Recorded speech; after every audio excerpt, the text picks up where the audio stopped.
everyone, and welcome to the Intelligent Thinking AI Summit 2026. I'm Tiffany Nielsen, and I am thrilled to kick off what promises to be an incredible event. A few years ago, most organizations were asking, should we use AI? But today the question has become, how quickly can we transform with AI before our competitors do? And tomorrow's question may be even bigger. How do humans and autonomous systems work together to create entirely new ways of operating? We're entering a new era. AI is no longer just generating content, answering questions, or automating tasks. It's becoming agentic, autonomous, and embedded into the infrastructure of business itself. We're seeing intelligent systems make decisions in real time, collaborate with humans, interact with physical environments, manage workflows, and increasingly act as digital teammates. At the same time, organizations are facing enormous questions around trust, governance, cybersecurity, workforce transformation, energy consumption, and the very nature of intelligence itself. Today, we're going to explore all of that. We'll discuss agentic AI and autonomous systems, AIoT and edge intelligence, multimodal and multidimensional AI, cybersecurity and AI governance, infrastructure and energy challenges, workforce transformation, and what leaders need to know now to stay competitive through 2030. And joining us are three people who are helping to shape that future. First up is Johannes Beekman. Johannes is the CEO and founder of IoT Marketing and one of the industry's leading voices on AIoT, edge computing, intelligent infrastructure, AI governance, and cybersecurity. Johannes, welcome. Tell us where you're joining from and give us a brief overview of your journey from semiconductors to AI and the intelligent edge. Thank you, Tiffany. I'm joining from Austin, Texas, and my journey started a long time ago in semiconductors, which taught me that every digital breakthrough ultimately depends on physical infrastructure.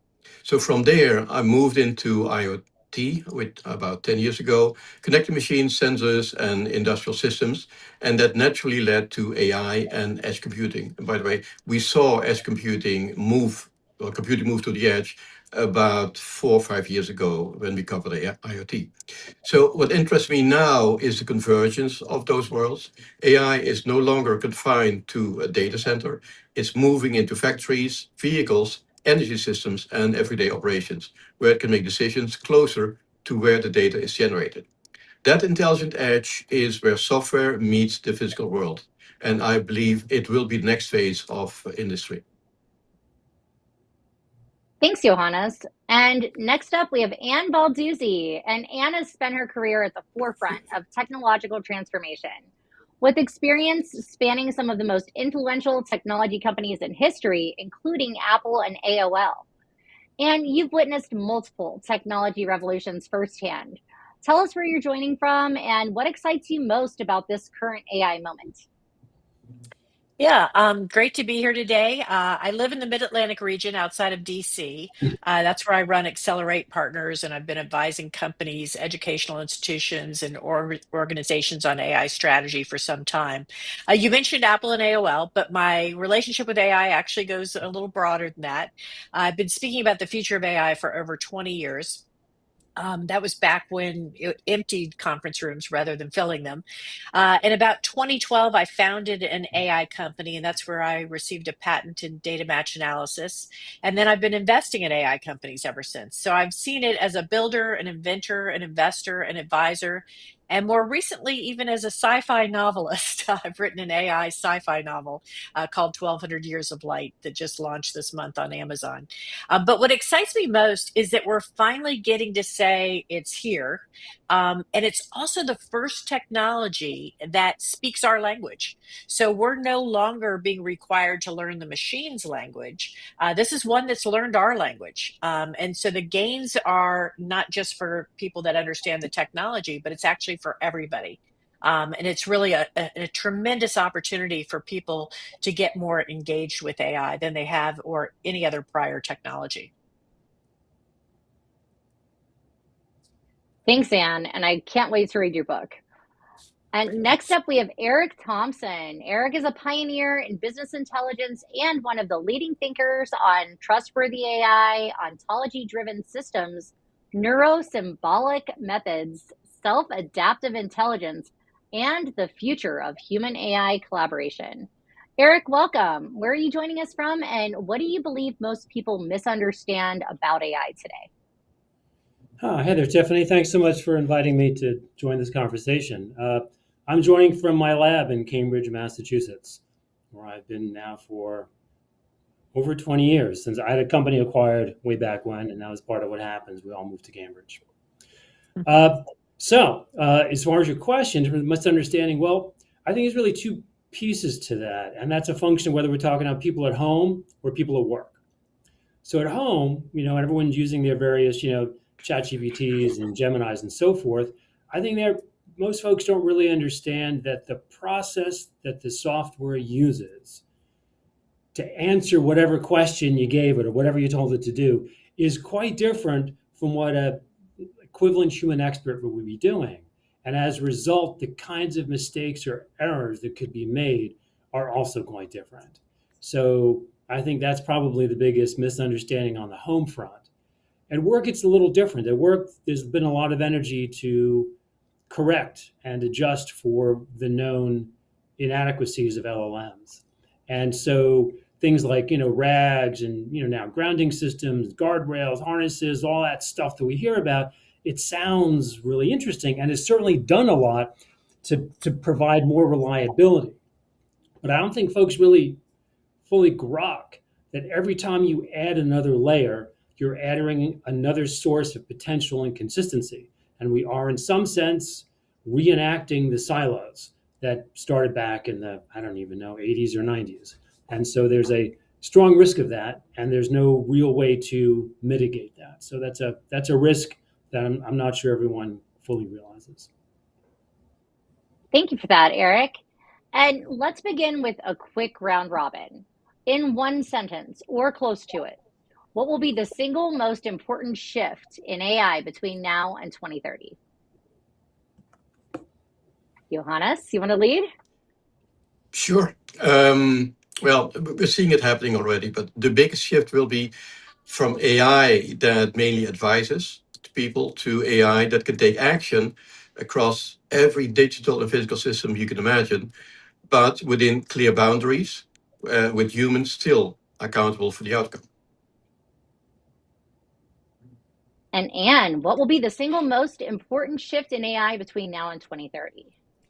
Yeah, I would agree with what Johannes just said and expand that the future of work and the future org charts are going to be a mix of people and agents. So agents are going to be built into every workflow. They're going to feel like team members at that point.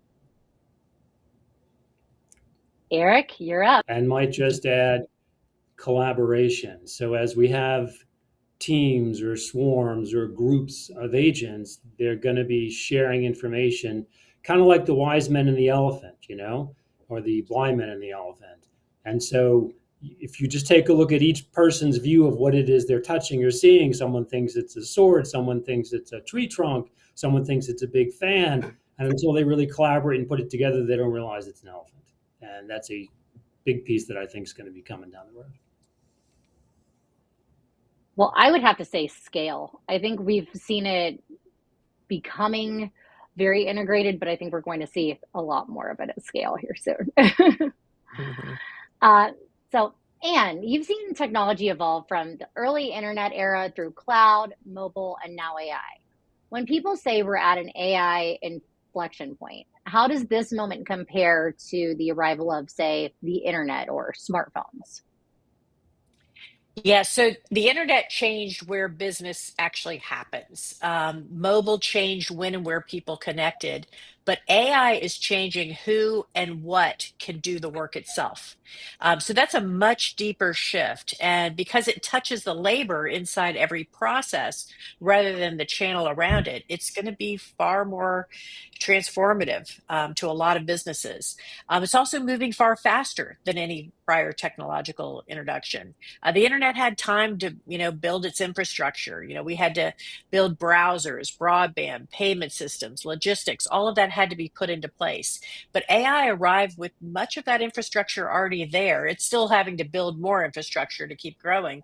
But it's showing us in the tools that people are already using. So it's kind of integrating within, like, everything that we're already familiar with. And this is why the adoption of it is going to be compressed from the decade that we had time to absorb with past technologies to merely weeks and months. And things are just moving so much faster.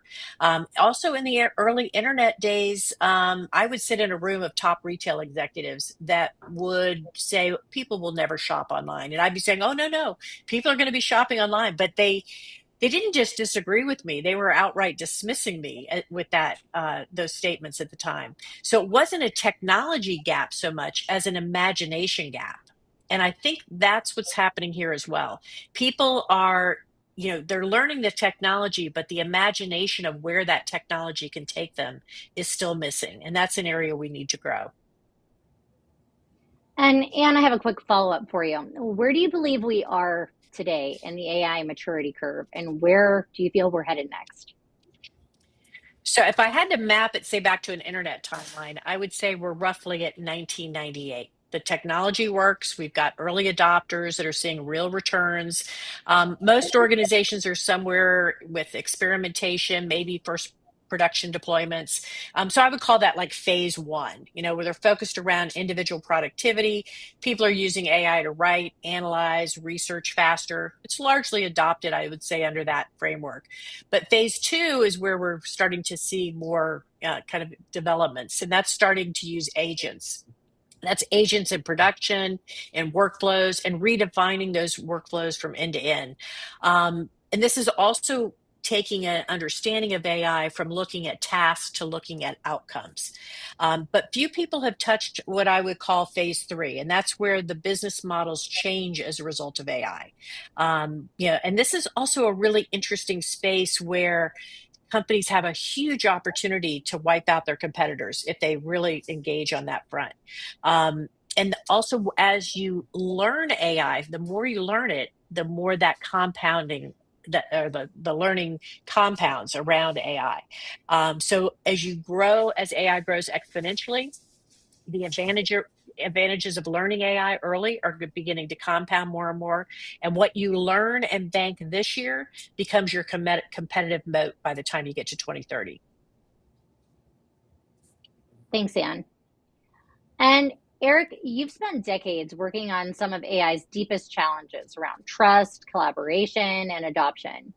As we move beyond generative AI, what fundamentally changes when AI evolves from answering questions to becoming an autonomous decision-making system? Yeah, well, a few things. So for one, you're kind of talking about going from humans in the loop to on the loop to, you're really talking about out of the loop. So once we've tasked the AI with doing something, the first thing we really got to ask ourselves is, what is it doing, right? What are the impacts? Is it the robo barista, in Harvard Square, where the worst thing that happens is I don't like the latte and I ask my money back, right? Or is it, avoiding a perceived obstacle in the water, and if it misses, you have a crash? Or is it firing a rocket, in which case you have civilian casualties? So there's a huge spectrum of consequences that come from that action of allowing the AI to act autonomously. As you get certainly to the more higher impact consequences, what that screams for in terms of change is actually the need for appropriate training. So whether it's the way we would train employees, the way a parent trains children, training is absolutely essential. Organizations have to think through that process of how are they training the AI so that they are developing trust or belief that the AI is capable of performing those tasks, at least to the level of quality or dependability that the human would be carrying them out. And so I think that's actually probably the biggest impact of this movement into agentic AI. Thanks, Eric. And let's talk about the rise of agentic intelligence while we're on that topic. So one of the biggest conversations in AI right now is the shift from tools to agents. But Johannes, can you break down what exactly agentic AI is and why you believe it represents the next major phase of AI adoption? Sure, Tiffany. So agentic AI is basically AI, and I'll keep it simple, AI that can pursue a goal rather than simply respond to a prompt. So it can break a task into steps, use tools, retrieve information, make decisions, take actions, and adjust based on the outcome. That doesn't mean unlimited autonomy. In a business setting, the agent should operate within clearly defined permissions, policies, and also review points. Now, this represents a major phase of adoption because AI is moving from the content layer that we're all familiar with into the operating layer.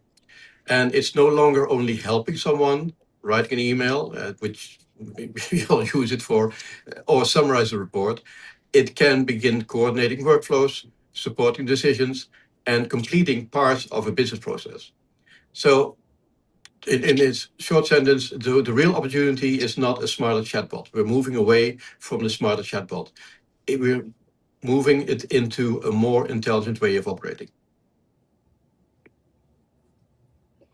Thanks, Johannes. And I'm going to pass it over to Eric next. As AI agents begin collaborating with other agents and humans and machines, what challenges emerge around trust, verification, and accountability? Yeah, so good question. I think there's a sort of pre-challenges, and the pre-challenges of communication, of feature sharing, and of meta information sharing. So we can't quite get to the verification and trust until we actually can communicate, whether it's the machine to the human or machine to machine. And one of the challenges being machine machine or machine human is that some of these models are very complex. And it has been the tendency, let's just say the last 10 to 15 years, to build relatively complex kitchen sink kind of models. And it's very difficult to introspect on the intermediate analyses or features that were extracted within the models. So there needs to be a move towards a larger number of somewhat simpler, more feature-like models that can be more easily compared and shared than these sort of final answer kind of models. And then meta information, for example, a lot of work that my group does with autonomous systems, you have to really beg to get, when did that image come? What was the quality of the image? What was the focal length of the camera at that moment in time? Where was it pointed? Actually understanding that's metadata. That's not the actual image that we're analyzing and classifying. So there's got to be very good metadata sharing between systems in order to even then get to the point of now dealing with trust and verification and so forth. From a trust perspective, assuming we've done the sharing bit, you really have to answer the question, what are the natural hierarchies of trust within the organization? Who are the most trusted sources of information? How do we resolve conflict? These are human issues, and organizations haven't all figured this out. Sometimes it's just based on who's got more organizational power. But to the degree to which we're going to be offloading critical work to machines, or to software on machines, it's absolutely critical that we are teaching them and framing what they're doing in terms of these levels of trust that have really come from humans. Then you get to verification, right? On the verification side, you've got to start with measurements and observations. It sounds so simple, but it is not at all infrequent for large organizations to have groups. I used to work at the World Bank, and one of my jobs at the World Bank was to deconflict analytical silos. So you have groups, and they have not just data, but they've got all their analytical processes, and they produce conclusions that go up to senior management. And senior management cannot reconcile differences between the conclusions or recommendations or predictions of different groups because they can't untangle it. And the way you have to untangle it is to basically say, hey, we need to go back to that concept of one source of truth. We need to share measurements, and we need to share uncontested observations. So the verification has got to start with measurements and observations, because all relations, all predictions, all targets and plans ultimately have got to be traceable back to those measurements and observations. So if we can handle out the prerequisite challenges of communication, of metadata sharing, and of going to smaller feature-oriented models, and handle trust from an organizational perspective, that we can teach the software to do what the humans think is critical from the standpoint of trust management, then we can deal with the actual verification process. Thanks, Eric. And Anne, how should business leaders think differently about AI agents versus traditional automation initiatives? I think first and foremost, you need to think of AI agents, and this is, by the way, going to sound strange to some of you, but you need to imagine them like an intern. And it's an intern who starts out with not much knowledge, but as you train it and give it the skills it needs over time, is going to get smarter and smarter. So when you think of traditional automation, that's deterministic. You know, you map a process, you encode the rules. It's doing exactly that every time until the process changes or perhaps breaks. Agents are probabilistic, and if they are trained properly, they're going to handle ambiguity, variations, and that's going to be both their power, but it's also going to be their risks behind it. So we need to stop thinking, which tasks can I automate, and start thinking, which outcomes can I delegate? So you're actually scoping a job role. You're not scripting a workflow. So, you know, if you think about it from those point of view. Also, you need to govern agents just like you would govern a new hire. So it's not like software. You want to make sure, like, a new employee is going to have limited access, maybe to certain point pieces of data. It's going to have a lot of supervision. That's that human, you know, I call it the human subject matter expert in the loop, because you want to have a subject matter expert always there. And then it's also giving them expanding responsibilities as they prove more and more reliable. And lastly, for budget management, not just deployment, agents are not a set it and forget it scenario. By the way, they can run up incredible token costs if you don't manage them properly. They require ongoing evaluation, monitoring, fine tuning, and with that subject matter expert in that approval loop, that's going to create a lot of job security for people on your team. And so that's a message, I think, that helps with the culture of a company as they begin to integrate these agents. Tiffany, if I may add to what Anne just said, because and I like your metaphor that you should treat AI agents as interns, and we've all worked with interns. I would add these are smart interns, which creates its unique set of problems. Yeah, there actually could be genius level interns, if depending upon how you play them. Yeah. Yep. Yes. And how do you manage a genius level intern? Eric. Yep. Yes, so just maybe a slight, I completely agree with the intern analogy. And yes, they could be factually very, very smart. But I think there's a problem on the edge talking about the probabilistic nature. You do not want anything that is capable of doing things to probabilistically follow controls. And this is a problem with LLMs in terms of the basic architecture. This is part of the reason why there's some movement into world models. It's not the only reason, but it's part of the reason. So having that balance between allowing for a certain amount of independent agency, but being able to bet the farm that they will not do certain things under certain conditions, or they will under other conditions, is also pretty important. And that kind of brings the symbolic side of the neural equation back into light. Yeah, you have to pay a lot of attention to the markdown files that go behind them. Yeah. Yes. Great. Next, let's talk about what separates AI leaders from everyone else. Despite enormous investment, many organizations are still stuck in pilot projects.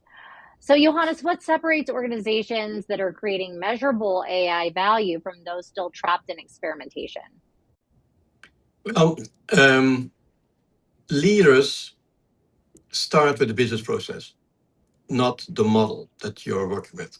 And as a leader, you need to identify a measurable problem, be it cycle time, be it downtime, be it cost, quality, conversion, or customer response, and then redesign the workflow around that outcome. Second, as a leader, you need to make sure that the system has the right data, permissions, ownership, and of course, a feedback loop. So organizations stuck in pilots often have an impressive demonstration, but no path moving that into day-to-day operations. So nobody owns the deployment, the data is fragmented, which is common, or success was never really clearly defined. And the pilot proves that something can work. It's up to leadership to prove that it can work reliably, safely, and economically at scale.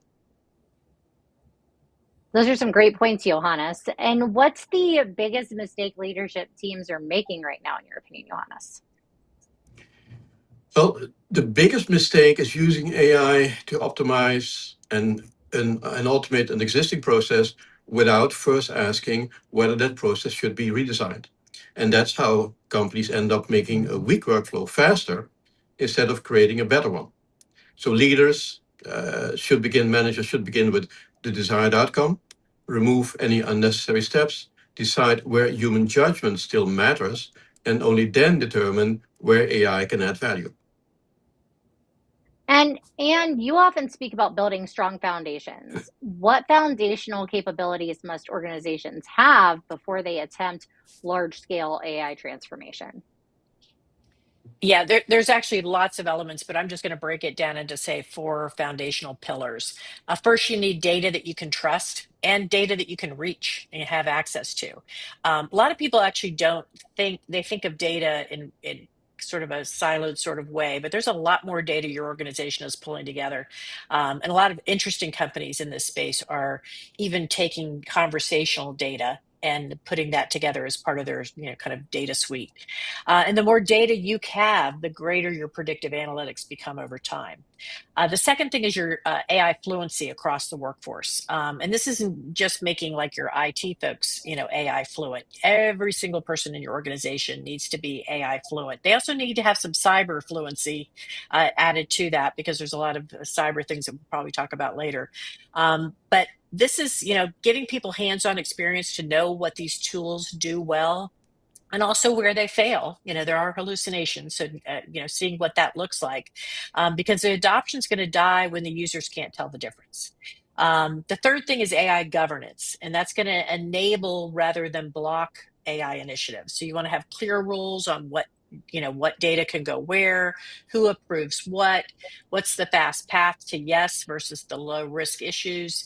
And if getting approval takes longer than the pilot, this is what I see a lot of, by the way, getting approval, you could actually create the AI solution faster than you can get the approval for it.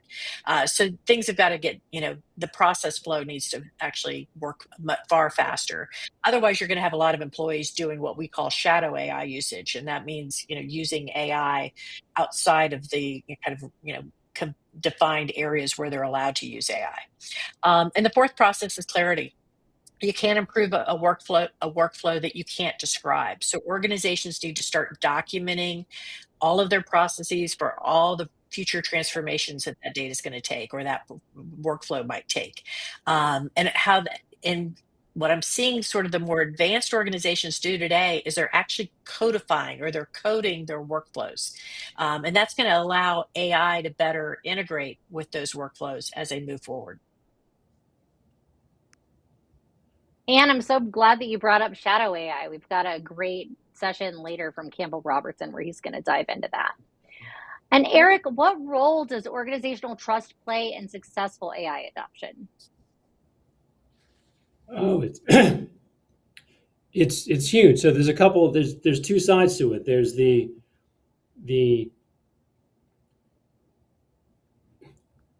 you can't really adopt an AI and have it do things until you as an organization have figured out what you trust. So in some sense, there's a certain amount of organizational introspection that's required as we are allocating to these algorithms the ability to do more tasks, make more decisions that have more impact on the organization. So whether you are on the vendor side selling software, it's crucial to be able to show that software can develop and a warranted trust by the client who's using it. And if you are a client organization deploying AI, you can't delegate what you don't understand yourself. So, I think it's not simple. It's a very interesting and human question. What should we trust? There are clear examples that are simple. We trust precise measurements more than we trust vague classifications. Yes, but there are so many intermediate judgment calls, and as you get from the intern level to higher levels of value production within the organization, there are more and more judgment calls that are part of your job. And and and and training machines to do that in a way that's reliable is really quite the challenge, and will be. And to keep human oversight on that, unless it's a human out of the loop scenario. I love that you mentioned that earlier. I think that that's a really interesting way to phrase it. All right, next let's talk about AIoT, edge intelligence, and autonomous operations. Because we're hearing more about AI moving out of data centers and into the physical world. So, Johannes, how are AIoT and edge intelligence changing what's possible across industries? And if you could lead out by telling people what AIoT is, that would be great. Sure. AIoT is basically you have an IoT device at the edge, and you are adding an AI core to that. Now, and that has a lot of consequences because you combine connected devices with intelligence close to the physical environment. That's the official definition of AIoT. Now, a sensor on the edge can detect what's happening. An edge system can interpret that and is designed to interpret that. And a machine or an operator can then respond immediately to the outcome. Now that changes a lot, and that changes what's possible in manufacturing, in energy, transportation, buildings, and other environments where seconds or milliseconds often matter a lot. So instead of sending every data point to the cloud, because that was a discussion that we had in IoT about 5-6 years ago, you don't have to do that and then wait for the response. Organizations can make selected decisions locally. And that improves responsiveness, that improves resilience, and that can also reduce the amount of data that must be transmitted. So the larger shift is from connected assets, and that's what we've been discussing in IoT for a long time, that report what happened, to intelligent assets that can understand conditions and help determine what should happen next. And Johannes, you answered that very well. And I know you kind of touched on my next question that was a follow-up, but I'm going to go ahead and ask anyway. How does edge AI fundamentally change the economics and speed of decision making? Well, edge AI changes the economics by processing the most time-sensitive data where it is created. So that reduces latency, bandwidth use, cloud processing costs, and the operational impact of a lost connection. It also lets organizations filter data locally and send only valuable information to the cloud. So I don't see edge replacing the cloud. It will not. The cloud remains essential for training, coordination, and large-scale analysis. The edge handles the decisions that must be fast, local, private, and resilient. The advantage comes from assigning each workload to the place where it makes the most operational and economic sense. Great answer, Johannes. And Anne, we've heard discussions about data centers moving closer to power generation and even proposals for orbital infrastructure.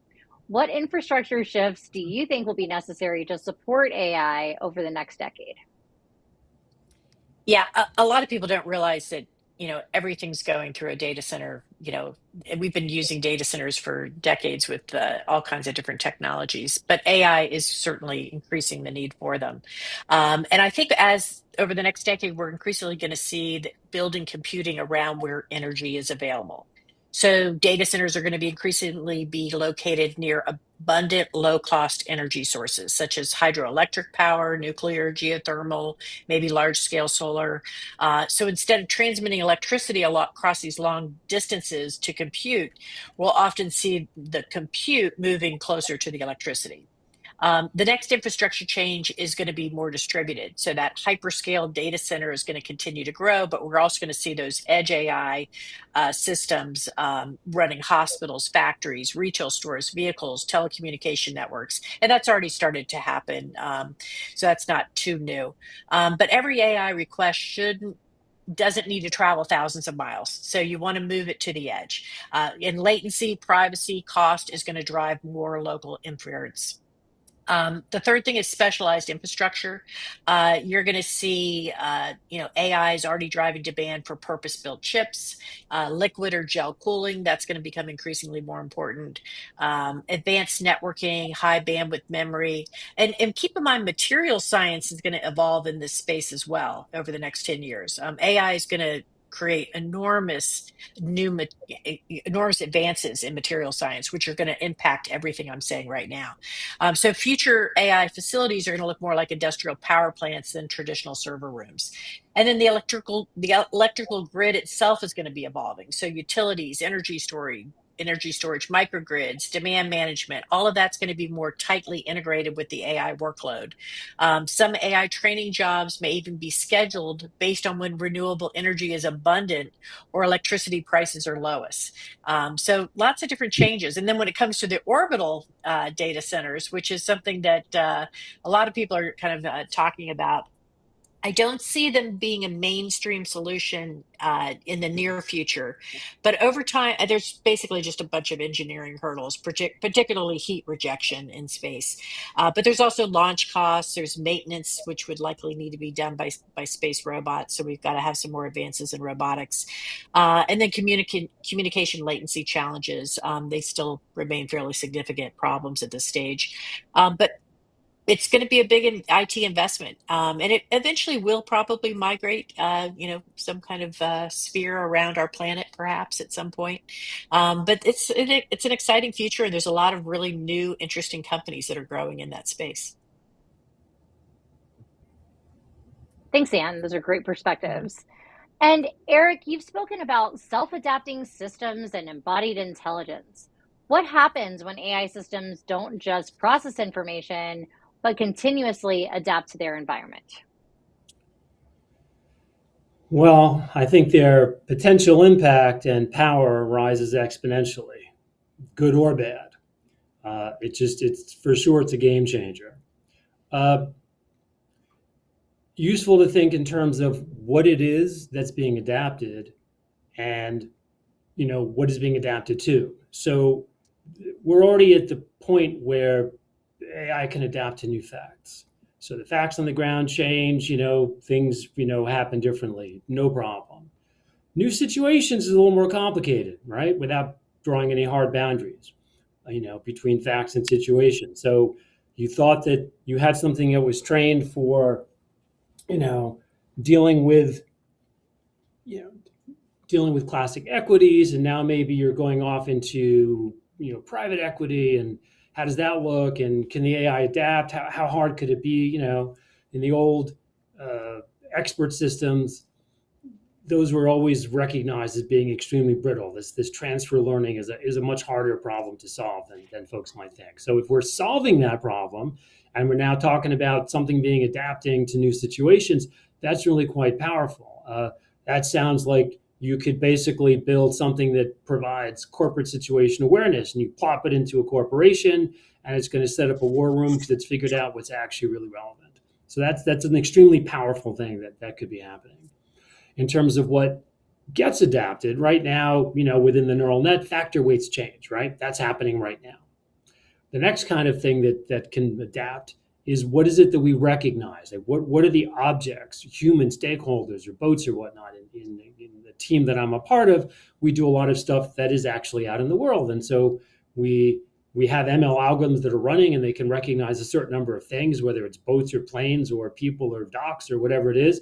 And along comes something new, and you got to figure out, I don't think this is an error. I think this is something I've never seen before. And that takes a little while to realize it. And you got to retrain the AI to recognize this new thing, and so on and so forth. So we're kind of on the cusp. As an industry, we're on the cusp of recognizing new objects, or their attributes. System objectives is quite different. And all I could really say is, whoa, Nelly.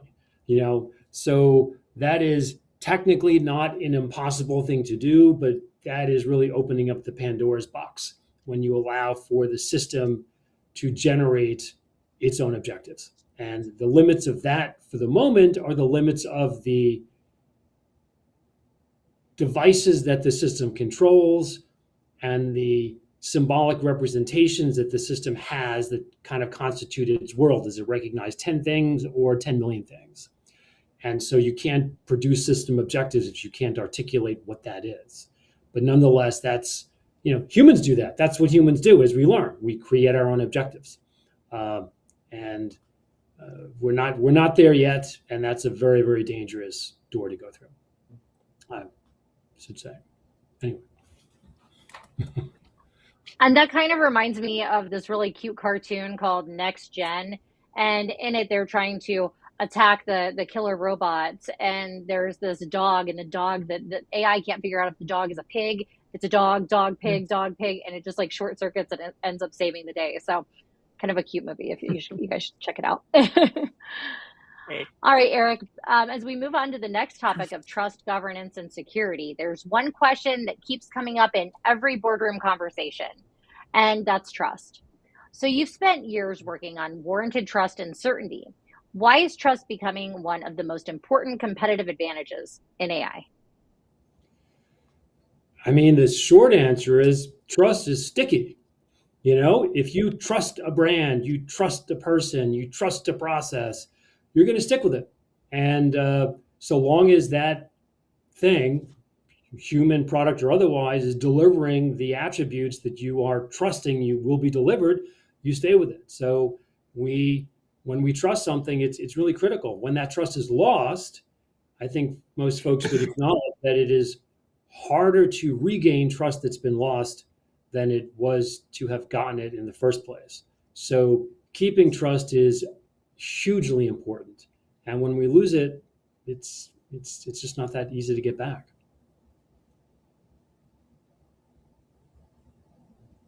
And I have a follow-up for you as well, Eric. So you often discuss ontology grounded and neurosymbolic approaches. How do these methods help create more trustworthy AI systems? Yeah, because as we were talking about a little bit before then, on the grounded side, so the term grounded is sometimes used for LLMs. And what that really means is we can trace back what we are telling you or reporting or producing to one or more quote unquote authoritative data sources. That's useful, that's nice, that's wonderful, it's a great step. Grounding from an ontology perspective goes one step further back to perceptual grounding.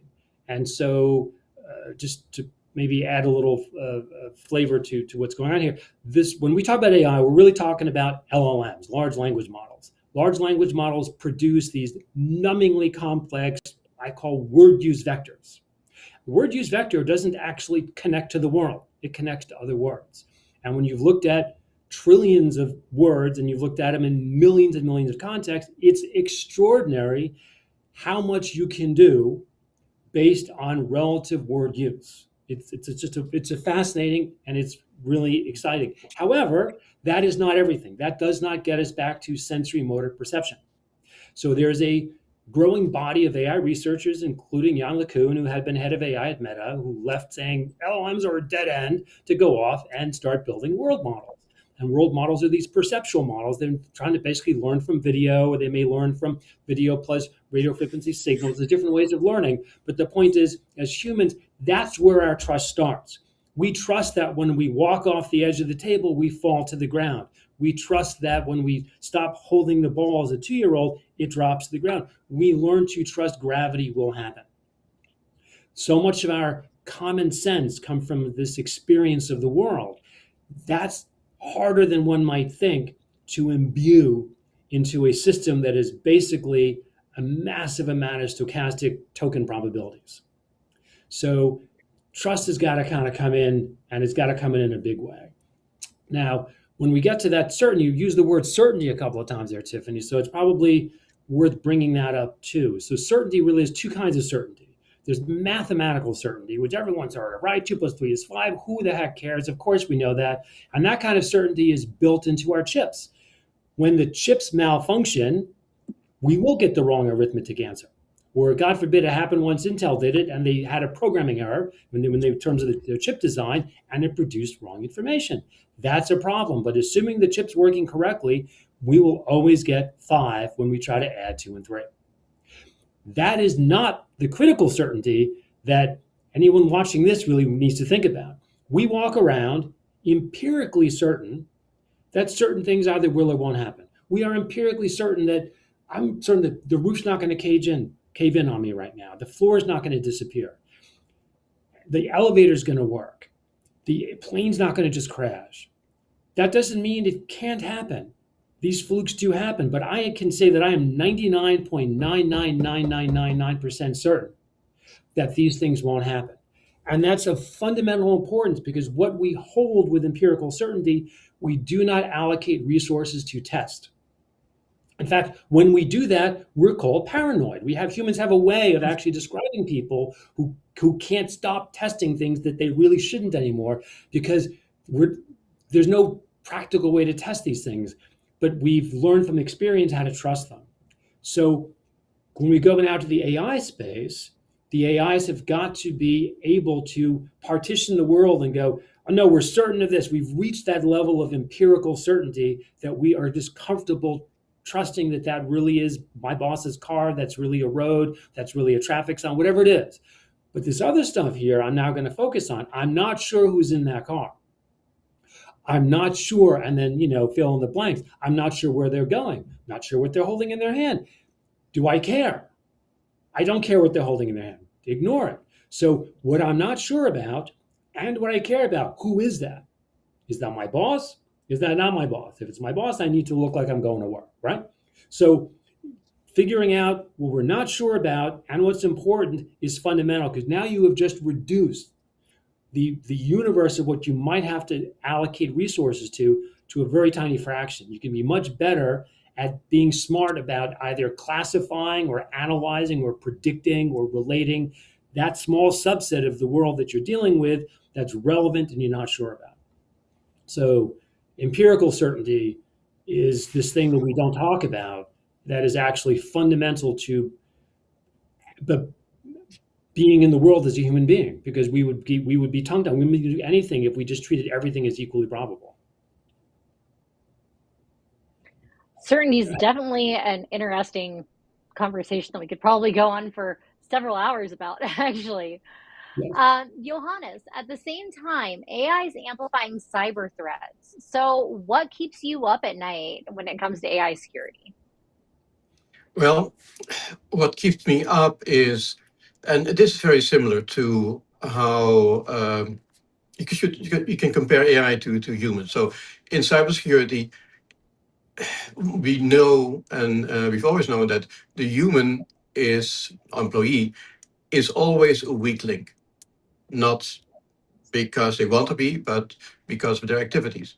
And also because there's a tendency, and hopefully it's better now, but there's a tendency to give humans too much access to tools that they really don't need to have access to. Now, moving over to AI, we're seeing the same weaknesses. So an AI can be hacked. And then the problem is not that, you need to be prepared that AI is going to be hacked. So, which means that organizations should be careful that they don't give AI systems broad access and that they build AI systems or introduce AI systems after they've built the controls to supervise them. For example, an agent with access to email, customer data, financial systems, or industrial equipment can create real consequences if it is manipulated, compromised, or if it's simply wrong. The other thing, and that's typical for AI and for AI systems, an AI trying to get into a system is going to be very, very, very persistent. So if there's a weakness in the system, it will find a way in. That's one of the concerns with AI. And the other thing is at machine speed, because AI works at machine speed, any small error or any small opening can spread very, very quickly. So security has to be dynamic. It has to include more than just model testing. We need strong identity, least privilege access, trusted data, verification of action, and continuous logging, and human approval for high impact decisions. So coming back to the agent and bringing it back to a simple question, the question is not only, can this agent do this task? it is also what is it allowed to do when something goes wrong, when it's being hacked, for example. Thanks, Johannes. So the challenge isn't choosing between innovation and security, it's advancing both together. And Project Glasswing is an ambitious effort to strengthen trust in AI systems. Can you share the vision behind it and explain where Mythos fits into that vision? Yeah, so basically, frontier AI can now find software vulnerabilities at scale, a scale that humans can't even match. But it's also a double-edged sword because the same model that helps a defender harden a solution can also help an attacker exploit that solution. So it's kind of a little bit of a cat and mouse game, and so who gets there first and who controls it at the end of the day. So this all started, just to give you some history on it, with Anthropic created a frontier model named Mythos, which, by the way, is not available to the public. It was a large language model that was so strong that it found zero-day vulnerabilities in some of the world's most secure systems.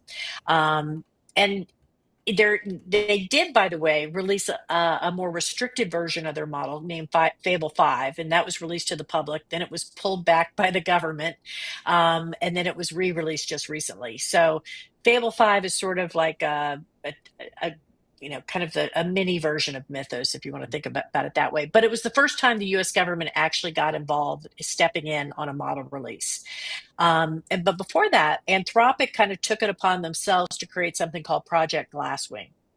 And it's a controlled program where they're giving defenders of critical infrastructure early access to Mythos. And it's, it's basically to help them better secure their systems. And these partners in the initial launch of this, by the way, were like AWS, Apple, Microsoft, Google, Cisco, CrowdStrike, NVIDIA, JP Morgan, Linux Foundation. And they have recently expanded that to dozens and dozens of more critical infrastructure source software products. And they also put aside about $100 million in usage credits, so they could, allow these people to really kind of shore up their systems.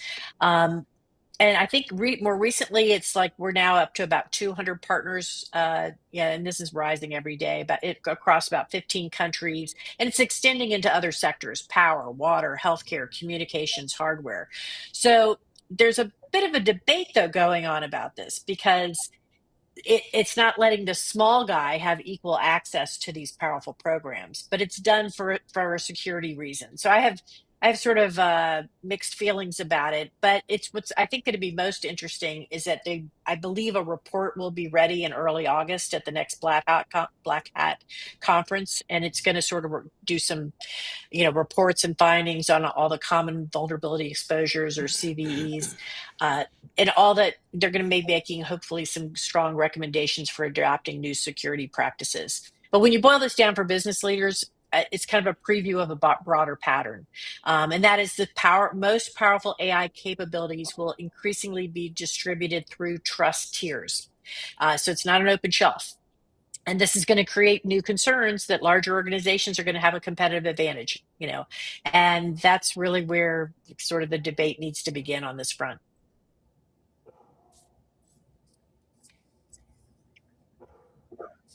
So Thanks, Anne, if I may, so Glasswing, yes, they have partners. So there is, apart from Black Hat, no other mechanism to distribute the findings or to distribute some of the findings within the Glasswing consortium.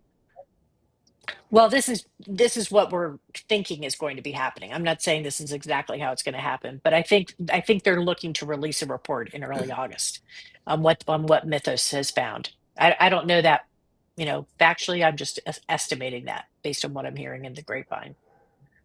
Okay. Mhm. You're right, Anne. Things are changing week to week.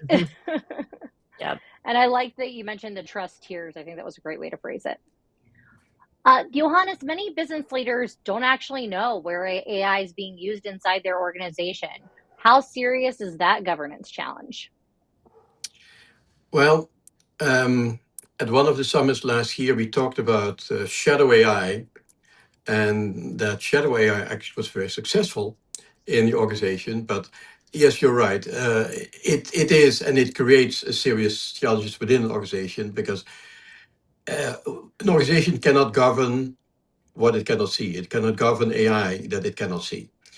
And last year and then now, absolutely, employees are already using public models. And if you use Microsoft, then you use Copilot every day, and specialized tools, sometimes with sensitive company information and without formal approval. That, of course, is the shadow AI part. Now, that creates risk because data leakage, intellectual property, inconsistent decisions, compliance, that's definitely something to consider, and also cybersecurity reasons. So the first step for any company is visibility. So create an inventory of AI systems and use cases and identify what data they touch and assign an accountable owner. Then establish approved tools, risk tiers, access controls, testing, and monitoring. So governance, and that's what we're talking about here, it should not become a barrier to adoption. It's done well. It gives people, and it's meant to give people a safe way to use AI instead of pushing that activity underground, which is what started to happen last year. And Anne, as AI generated scams become increasingly convincing, how should organizations and consumers adapt? Yeah, and it is very convincing. I actually, when I give presentations on AI, I have a real human speaking, and then I have an avatar of that person and an AI speaking voice trained on that individual. And when I ask audiences which one's the real person and which one's the avatar, they almost always believe the avatar is the real person. And it floors me. And that's actually year-old technology that I'm showing them. So things have gotten much better. But so to really help people better adjust and on this front, you got to kill any kind of single channel trust for anything involving money or credentials, especially within your accounting departments or anywhere where there's maybe a wire transfer that might be going through. This is no longer authorized by a phone call or anybody that sounds like your CFO, because that can easily be replicated.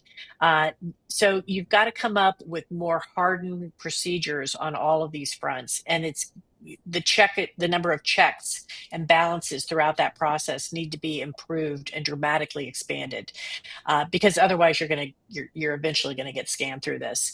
And a lot of this can be assisted through training, because I think, as somebody mentioned earlier, the individual in the office, that human that's picking up the phone or whatever, they're the weakest link when it comes to any of this. So you've got to really train people, but not just to spot fakes. You got to train them how to teach them to verify requests.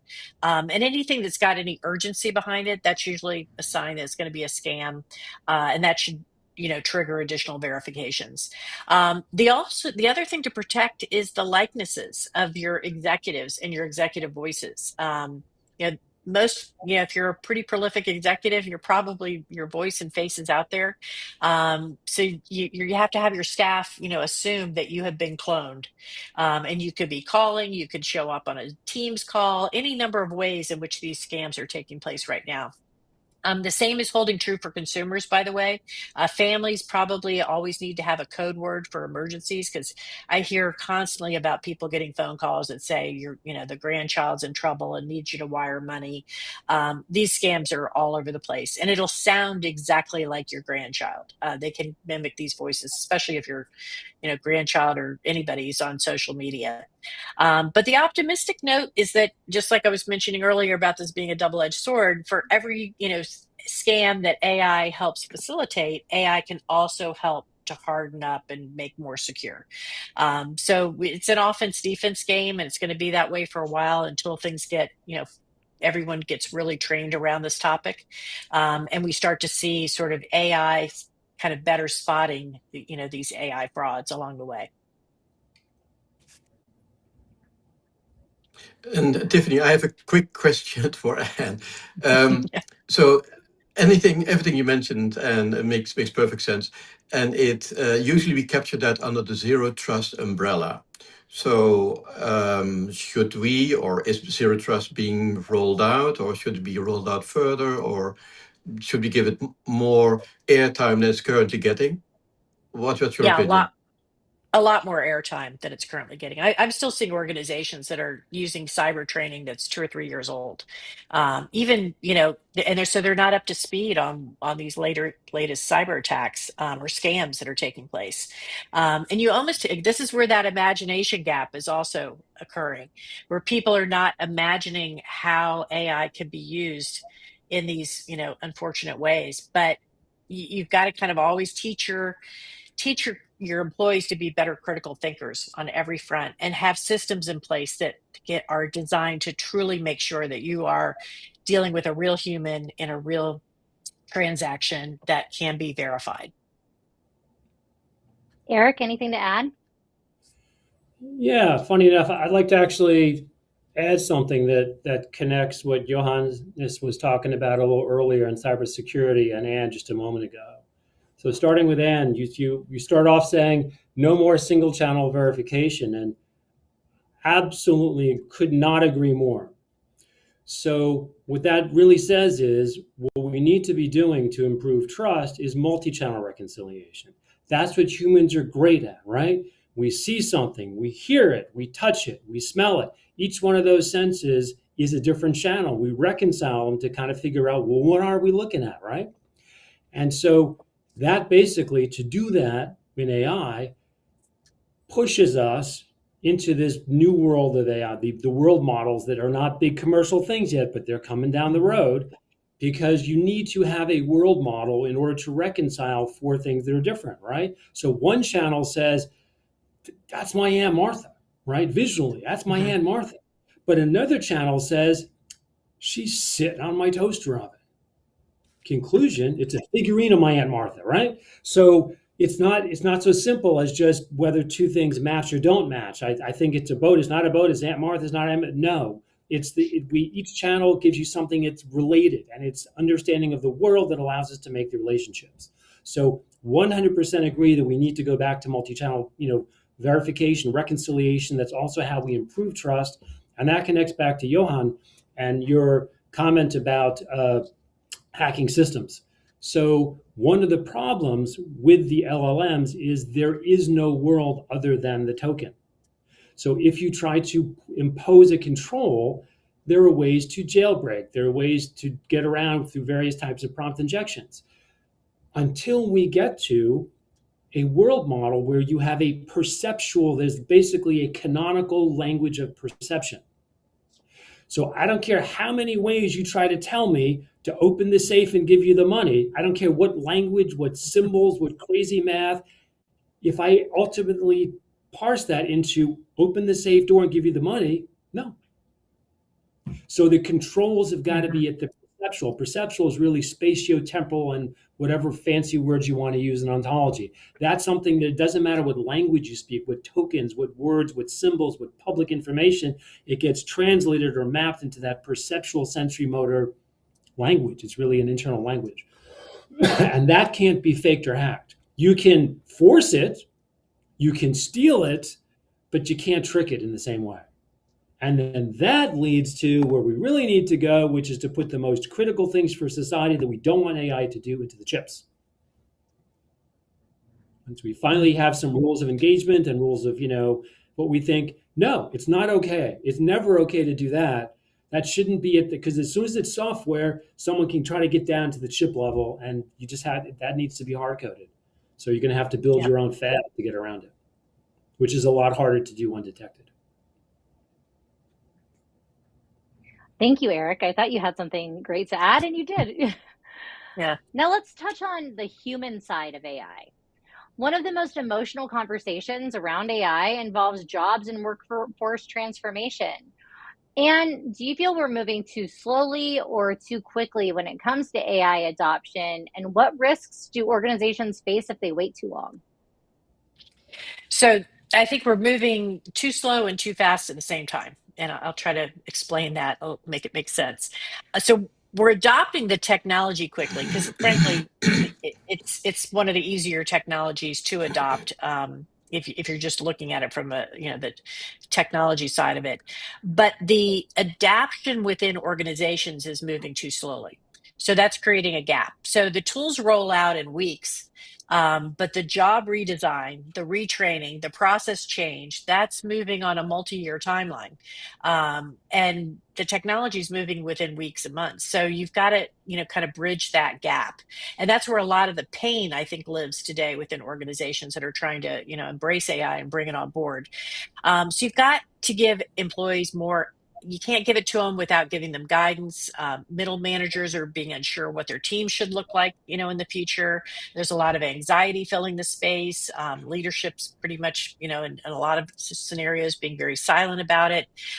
So you've got to really build a culture around all of this at the end of the day, so that people can know where the governance stands, know where things fit within what the culture of the business is. Maybe it's keeping human subject matter experts in the loop is a main part of the kind of the new workflow.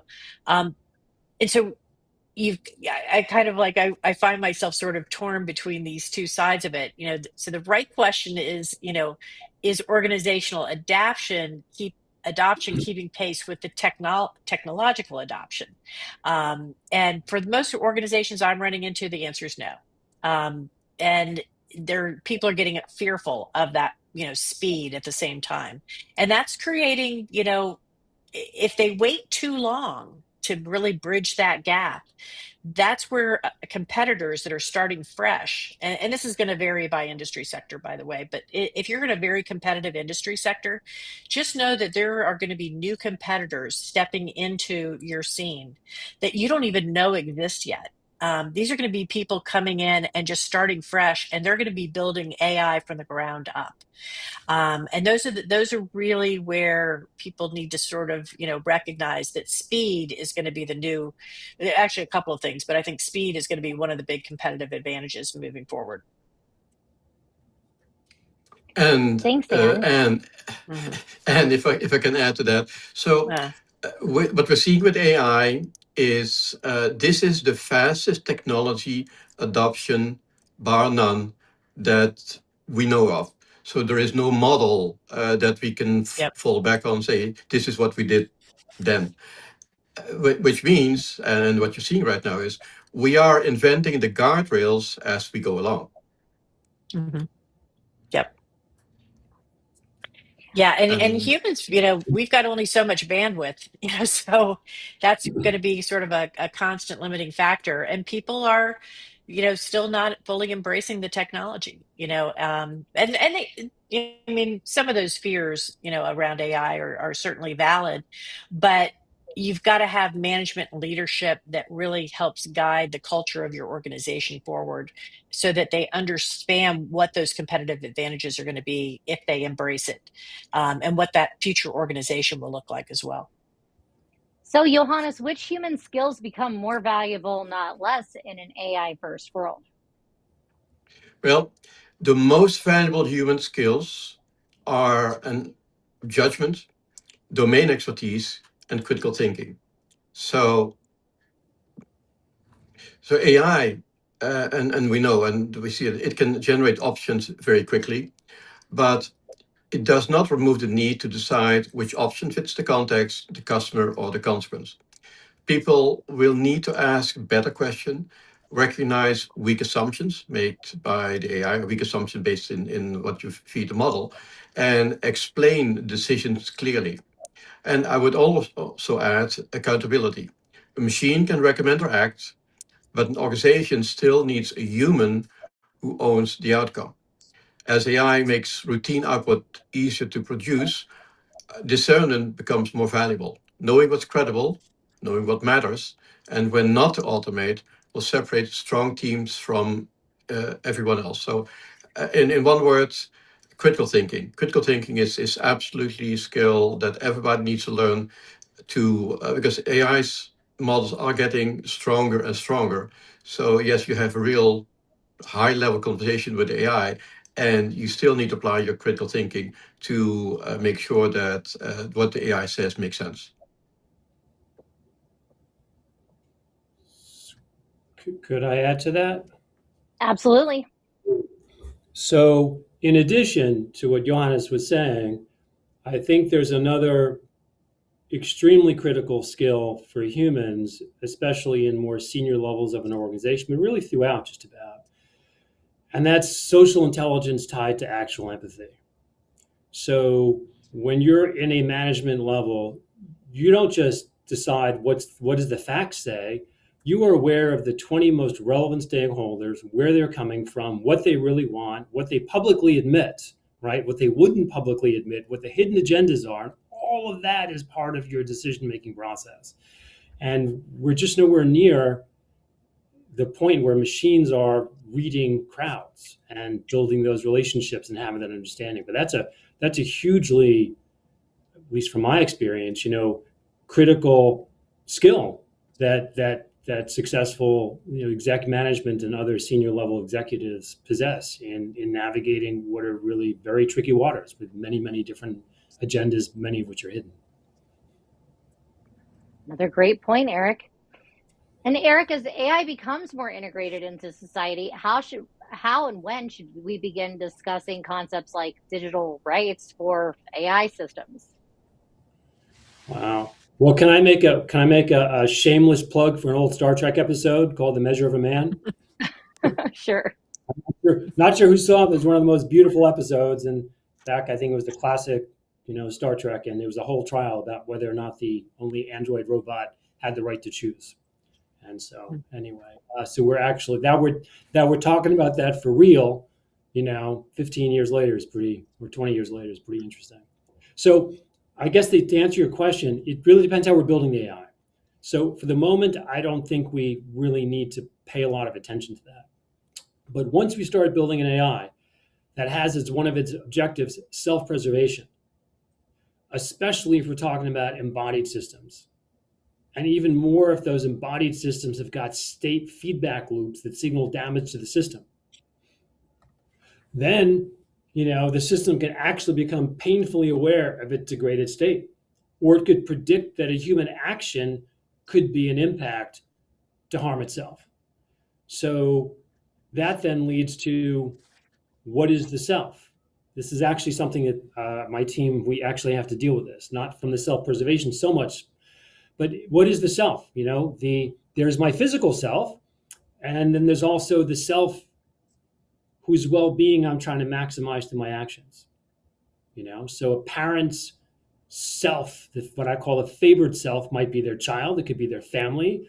You could be doing something to preserve your town. You can be enlisted in the army, and you're basically defending the nation. So there's no necessary connection between the physical boundaries of the entity and the self whose preservation it will act to preserve. But once this is put into the machines, then you have to talk about rights, but we're not there yet. We're not at the, I think it was Ex Machina, rather interesting movie if anyone's ever seen it. So I think that's still a little ways away, but it's a really good question, and it's not something that people should experiment with lightly. It's almost like experimenting with animals. You really got they have feelings. So if you put feelings into a machine, you need to respect them. And if you put self-preservation as a built-in objective for that machine and you give it feelings, you need to watch out. So luckily, we're not there yet. It's a very interesting question.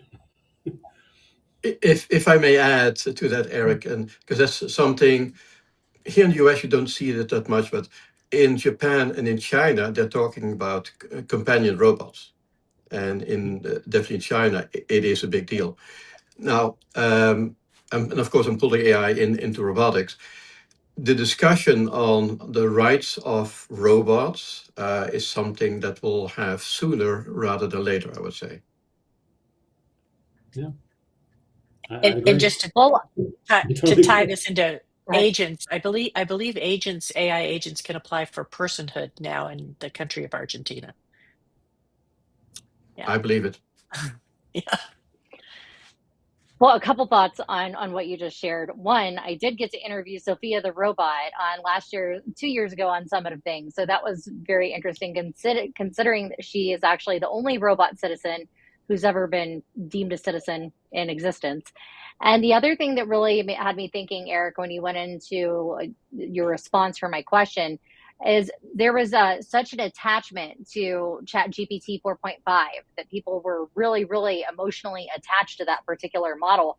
I could see all these people that are still trying to hang on to that model and the relationship they had with it. They might be you know giving a case for why that model would be a digital citizen, but it's definitely very complex and needs to be thought through very hard before we actually move forward with it, in my opinion anyway. Yeah, no, um, great and point. And so, Anne, I've this next question is one that's really important to me. It hits home. We've kind of like led up to this moment. As AI becomes more conversational and voice becomes our primary interface, we're moving beyond tools and into relationships. How do you see AI companionship evolving, and what opportunities and responsibilities come with creating technology that people come to trust emotionally? Yeah, so millions of people talk to AI daily, and it's like it feels, a lot of people feel like it's a relationship that they've had. And you mentioned that one model that people fall in love with. If you've ever, we mentioned Star Trek earlier, but if you've ever watched Star Trek or any future sci-fi movies, you're, the people in those, futuristic movies, they're talking to the machines. That's the interface. That's the new user interface, so to speak. So we're going to definitely be seeing, more of that kind of working with the machines, so to speak. But this technology, has also arrived in the middle of a loneliness epidemic. I mean, we've got elder people, going days without conversation, people are using AI to practice difficult conversations, and they're using it to think out loud at 2 a.m. when no other human might be available. So there's a lot going on in that space. But when it gets to the emotional trust, if you're building sort of, this as part of your product line or something, you've got to make sure that and this is going to be trust, because you've got to allow your customer or client to know, when they're talking to, say, for example, a chatbot, and when they're talking to a human. And that's, I think, going to be sort of a standard rule that people are going to have to abide by. They may prefer, at some point talking to chatbots. Sometimes people might put their humans internally talking to chatbots and then have the human, talking externally. I know a couple of banks that are doing that. But you've got to, if you're using, showing a real human with a real voice versus an avatar and an AI voice, you've got to give the human the option of talking to a real human. So give them that opt-out feature. And you'll see that sometimes, built into some systems, but it's not built into enough of them right now. And we're also at an age where you can't tell the difference between one versus the other. So that's going to be part of building that trust and giving people the option of talking to that human if they want. But keep in mind that agents can create a voice and call people too. So just like your organization might be using chatbots, these AI agents that we've been talking about, they can go on, and there's several examples of really interesting conversations that have taken place. One of them was in the early days of the OpenClaw. They had one of the developers or programs created an agent to go make restaurant reservations for him. And when the agent couldn't find a table for its human at that specific time and place, it went and downloaded a voice and then called the restaurant as if it was a human. And so with the negotiation power of everything that's ever been posted on the internet, pretty much, it negotiated a table at that time slot and date for its human. So you've got to train your employees that they might be getting phone calls from the agents that are going to, kind of use very convincing language and get them to do things that maybe they weren't, previously, allowed to do. So that's going to be another kind of avenue that people need to work around. And then you also want to design against dependency. You don't want your engagement metrics to reward maximizing any kind of attachment, because people do get attached to these, and they're going to get possibly attached to these entities within your organization, and that's going to be not only drive up your token costs, but you need to sort of put some limitations on what these chatbots or what these agents can actually talk about and how engaged they can get with either your employees or your customers. And I think overall, that's just going to be sort of a, something we're going to be growing with and learning as we go.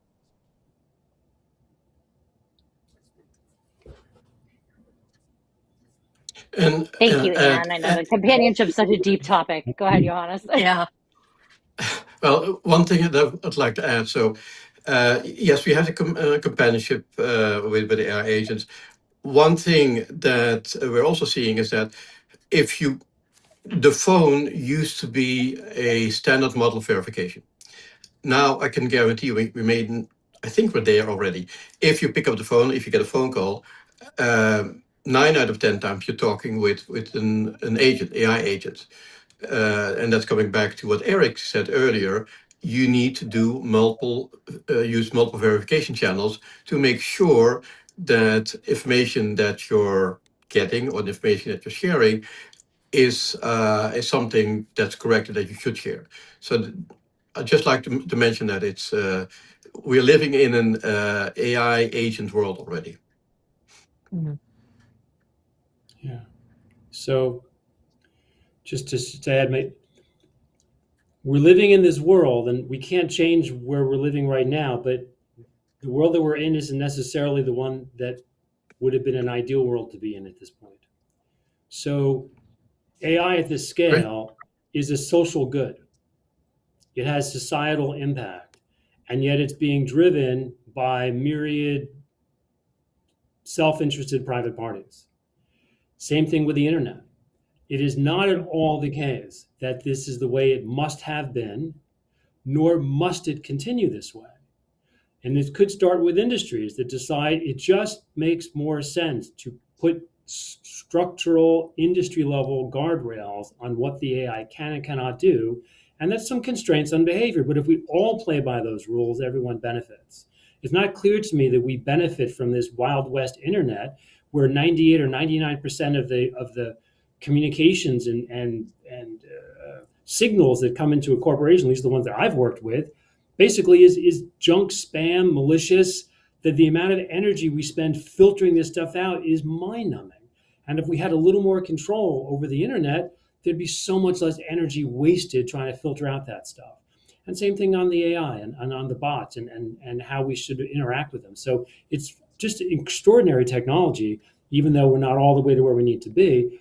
But I think maybe if we all advocated, as industries do, industries wind up saying, hey, there's a pool of talent that we need. And you have social and intellectual and financial capital that winds up being relative to an industry, whether that's mining, whether that's petrochemicals, whether that's textiles. And they realize there's so much that's being shared and recycled within them because someone leaves the job in one company and they go to another company in that industry. So there may well still be opportunities. It may not be totally too late for us to advocate for a little more relevant kind of social or group-oriented controls that kind of benefits everyone. That control will come, but I think we need to realize that we're in the wild west phase of the AI era. We are. I'm not convinced it's the best way to get to where we're going, but yes, it's where we are. Well, we're moving towards our closing here. And as we look towards 2030, I'd like to close with a future-focused question for each of you. So imagine that we're sitting here. It's 2030. We still have some control, Eric. So where do we want to see it going? What's one prediction that you believe has a high probability of becoming a reality? Whoever wants to start can start. I can start. And then I'm repeating a lot of what we said here today, but by 2030, which is not that far off, by the way, many organizations will operate with a hybrid workforce made of people, software agents, maybe robots at that time, and intelligent machines.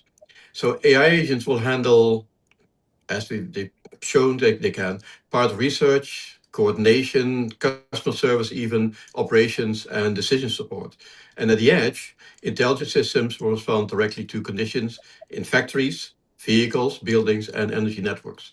So access to the best model will not be the main competitive advantage anymore. Right now, we have these giants which come out with these models.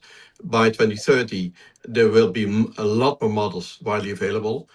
And the advantage will come from a company that can combine its data, workflow, domain knowledge, governance, and people.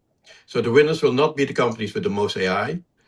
The winners will be the ones that know where to give AI autonomy, where to keep human in the loop and use human judgment, and how to build trust and how to keep trust in the entire operation system at the company.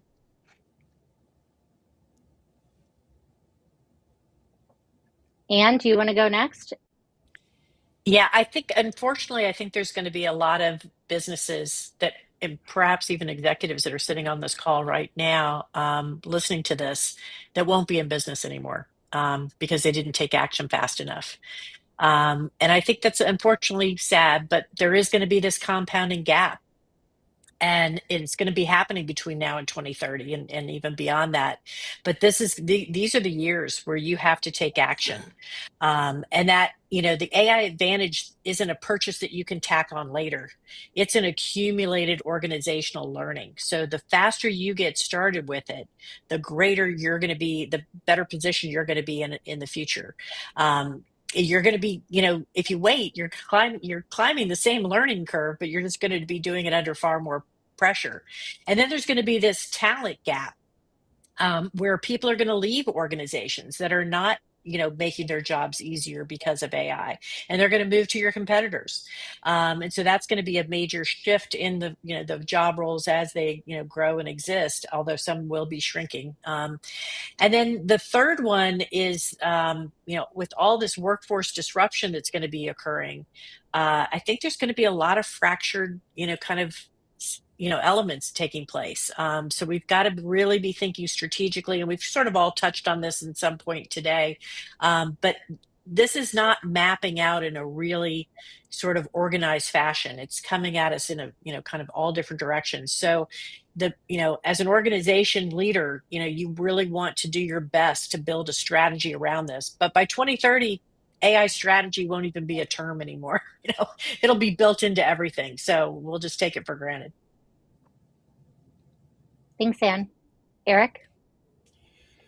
Well, in agreeing with what Johannes and Anne have been saying, no pushback there. I think we're going to see a couple of some additional things. I think there's going to be some experiments as collaborative AI becomes more of a reality, as 100 sensors or 500 sensors can actually communicate and collectively decide what's going on. I think we're going to be pushing some of those envelopes and having those battles in terms of privacy versus civic safety, something that we just went through here in the city of Cambridge, which is a relatively very peaceful place, and something very unfortunate happened, and there's a lot of uproar about if only we'd had more surveillance, and meanwhile they just stopped the surveillance because people didn't want to be surveilled.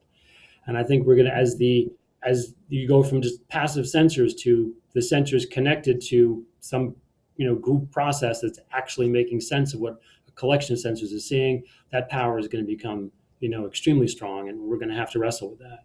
And I think also in the adoption of this hybrid workforce, which I totally agree with, it's a big world, and some companies I think will go too far and they'll do it the wrong way, and they will sheepishly, with their tail between their legs, realize they fired too many people. And there's going to be a certain amount of, I can't believe we went that far that fast, and there's always overreactions. It just happens. Well, my prediction would have been that bots are going to outnumber people online. But as we just reported in TechScope News, it's already happened. So we're already there. Right, Johan? That's true. Yeah. Yep. And I had hoped that we would get to more of the Q&A questions that are coming out, but I'm going to touch on a couple before we wrap up here. So here's the first one, and anyone's welcome to answer this. How close are we to AGI, and what should businesses realistically expect? So we're already in the era where folks are claiming that we're in AGI.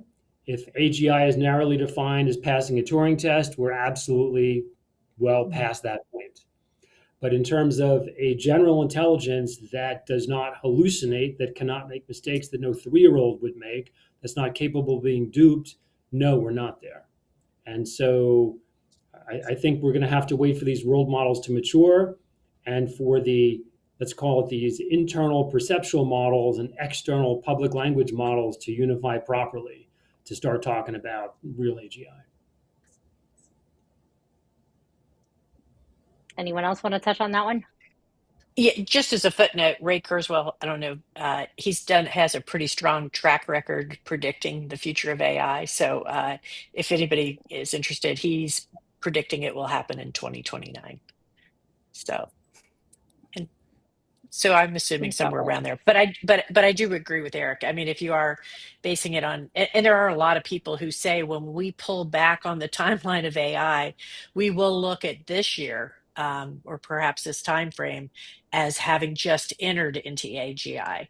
But I agree with Eric on the world models. I think and a lot of the real experts in AI are really including genuine physics and world models and affordable, nimble robots into that equation as well. Johannes, anything to add on the AGI topic? Well, let me be brief. I mean, the models that we're having right now, for example, Anne mentioned Mythos is still not being publicly released because it's too powerful. So the models are very powerful already. They can modify workflows. It's going to be interesting to see what AGI really has to add. I mean, I'm sure there's going to be more, but I'm curious, what more can we expect from AGI? Yeah, I know what AGI is. I mean, it's not just the narrow domain-oriented model that we're seeing right now. So it's a broad intelligence, but we're still wrestling with what we have right now. So whenever AGI comes, it's going to be even more of a struggle. Here's the next Q&A question. How should organizations prepare for AI first operating models?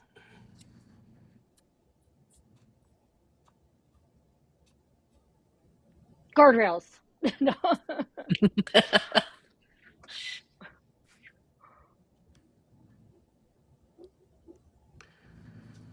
I'm sorry, I didn't hear the first part of the question. Yeah.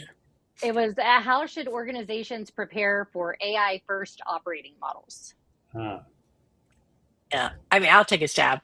So I think it means, designing the workflows where AI does the volume and humans own the decisions at the end of the day. The human owns the exceptions. They own the relationships.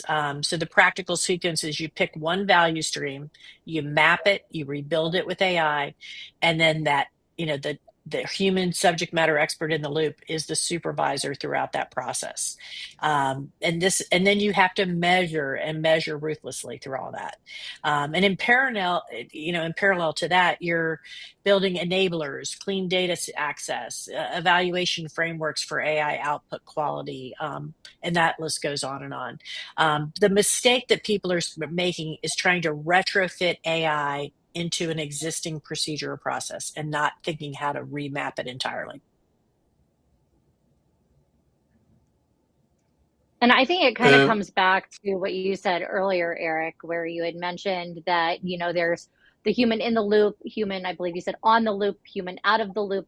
I think as more of these autonomous workflows are out there, there needs to be a human over the loop, just overseeing it, just making sure everything is working as it should. And that's where humans, I think, will have a lot of value in the future on a personal note. Yeah, I agree. I think to Anne's point, as you rethink the process, machines obviously can do more things far more quickly than human ever could.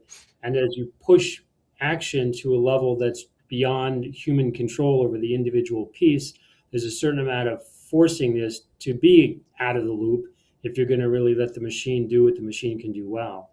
And then we have to judge that with how much we trust that in fact is going to happen the way we want it to happen. So it's a very interesting process. I totally agree that you have to rethink things based on the comparative advantages. Like you got a soccer team and there's a new guy on the team and he's 6'8", and incredibly accurate, right, with his foot.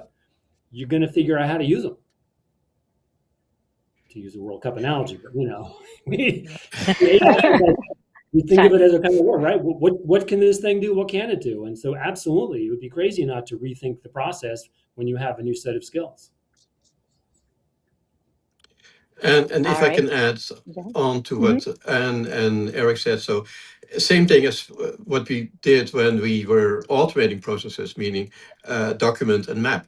That's where you start. And of course, then you can decide where does AI fit into this entire flow. But documenting everything, the workflows that you have, map them, and then decide how to use AI. All right, and we have several more questions, but I'm only going to choose a couple. So, what role will quantum computing play in the future of AI?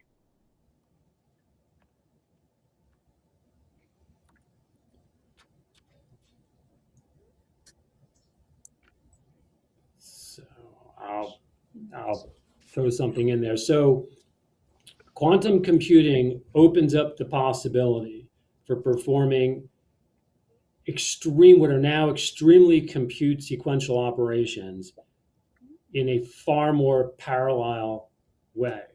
So whether it's, cracking codes, we really haven't figured out how this is going to be super useful for customer interactions. But in terms of just the computing side of it, it doesn't change what's true. It basically says you have a system that simultaneously holds every possible state, and then information comes in and it crystallizes on one of those states. So that's kind of the quantum model, so to speak. So think of it as super fast parallel computing that can perform certain kinds of operations, orders of magnitude, like in minutes rather than years. But that's not classic business computing, not yet. Yeah, I think it's just going to be optimizing AI and in the way where areas of AI where it needs that, additional power and strength. So that's going to be, material science. That's going to be drug discovery. It's already happening in AI on its own, but I think it's going to take it to the next level. And it could also take it to artificial superior intelligence as well. So that's just something I'll hold out on there. Great point. Johan, has anything to add on the quantum front? Well, quantum as we know it right now and it's not general computing. Those are specialized algorithms that can speed up the solution, finding a solution much faster than before. So in certain areas, it will accelerate, for example, material research or so where we have algorithms. We know, for example, that quantum will cause issues with encryption. So that's definitely something that is going to be a big challenge. But it's not going to be a blanket solution for every problem. We cannot just replace all the data centers that we have now with quantum computers that use a lot less data. That's not going to happen. It's going to be a plug-in solution used for specific issues. And for me, I'm just going to comment quickly because I could get into my fears about, quantum's impact on AI, but I'm not going to go there. I'm going to keep it positive. And I think that it could help with the certainty that we talked about earlier, because with quantum, it's going to help with speed, as Anne mentioned, and it's going to be able to help it, pull more data points, more perspectives into its final answer for better certainty. All right, next question. Well, I'm going to do two more, and then that's all we have time for. How do we prevent AI from widening economic and social inequality?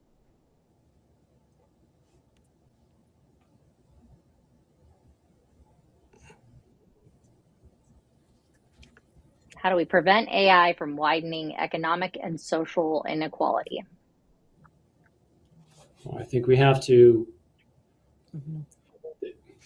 education and training. Is really, I think, the bottom line. So if we need to ensure that the next generation of students becoming workers have been exposed to this. And so whether it's in public school or whether it's a certain amount of on-job training, that just like, if it becomes as ubiquitous as reading and writing, then it's something that needs to be part of what people are exposed to. And where you'll get the classic divide is if you just assume it's coming out of the family, that will favor all of the wealthy, educated families, as has historically been the case. So schools tend to be the equalizer. That's at least the concept. And if we can adhere to that concept and folks are exposed to these capabilities and technologies in school, I think that will help to equalize things and keep from having that gap. Yeah, this will probably be one of the final technologies that could truly level the playing field for all of humanity. But how it's implemented, the politics behind it, everything else is going to, really map out whether it just works for the few. This is actually what I wrote my book about, my my fiction novel, and how it could play out. As much as I want to learn more about that, I don't want you to kill the ending of the book Yeah. for me either, Anne. Yeah. And I would add, it is a double-edged sword. Working with AI requires specific skill sets. It's a different mindset, but everything can be trained, everything can be educated. One thing that I would like to add, but what Eric mentioned, is that there has to be, as part of education, there will have to be a lot of reskilling. So the existing workforce, and we are seeing the impacts now already, will have to be reskilled so that they can find another job working with AI tools or intelligent automation or whatever you want to call it. Or maybe we could just like zone off part of society that doesn't want to use AI, and they could just keep doing things the old fashioned way if they just can't catch on. And then everyone that wants to use AI can just be zoned in the other part of society as an idea. Just joking. Semi. Last question. That's a plot line for another sci-fi book, Tiffany. There's your next fiction book, and there you go. They're called Luddites. Yeah. Sorry, Eric, you said? They're called Luddites. Yeah. We have a word for that. All right. Last question. If you were advising a CEO with a $10 million AI budget today, where would you invest first?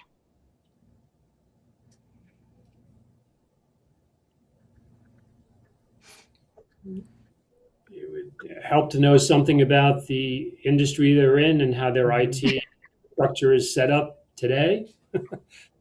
And what are the biggest challenges? I mean, it's hard to give a generic answer absent knowing some of the specifics of the company. Mr. Certainty answered it like an AI. Needs more context. Yeah. You're absolutely right, though. Yeah, I think this ties together a lot of what we've been talking about already. It's the data integration, data foundations. It's that's the unglamorous kind of stuff.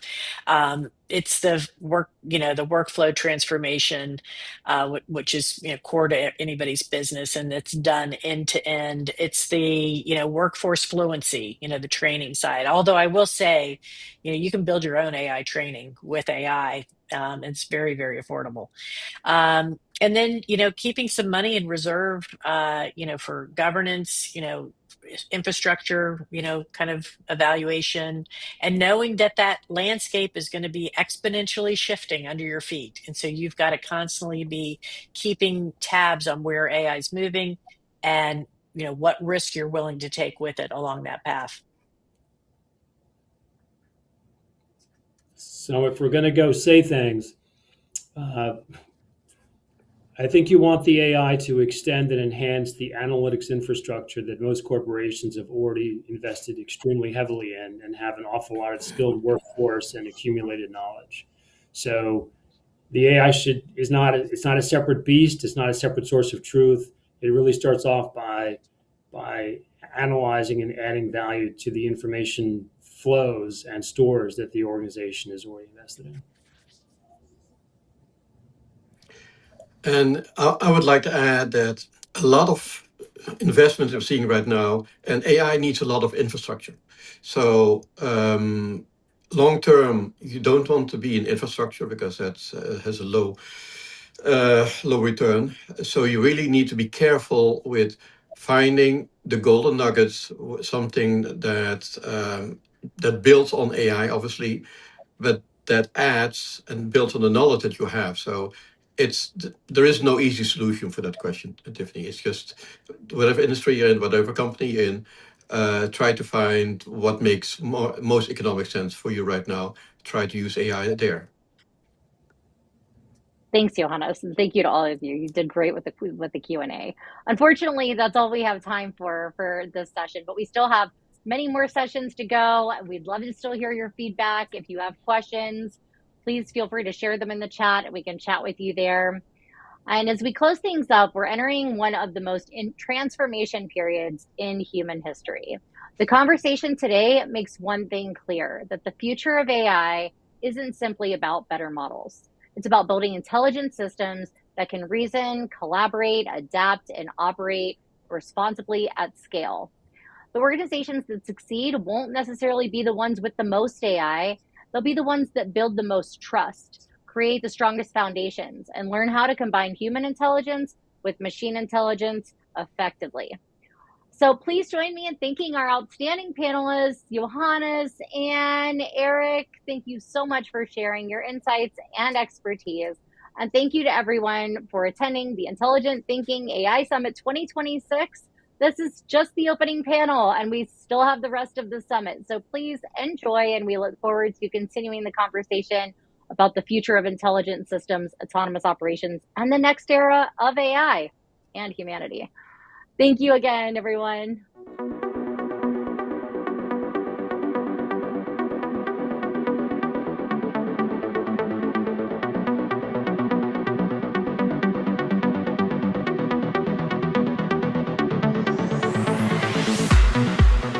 What a fantastic way to kick off today's summit. There were so many great perspectives on where AI is headed, from autonomous systems and multimodal intelligence to governance and organizational readiness.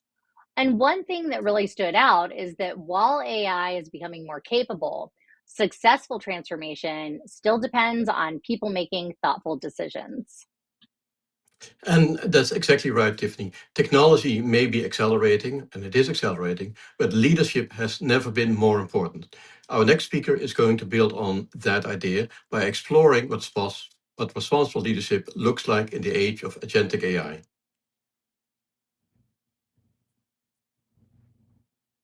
Please join us in welcoming Yumna Aysen.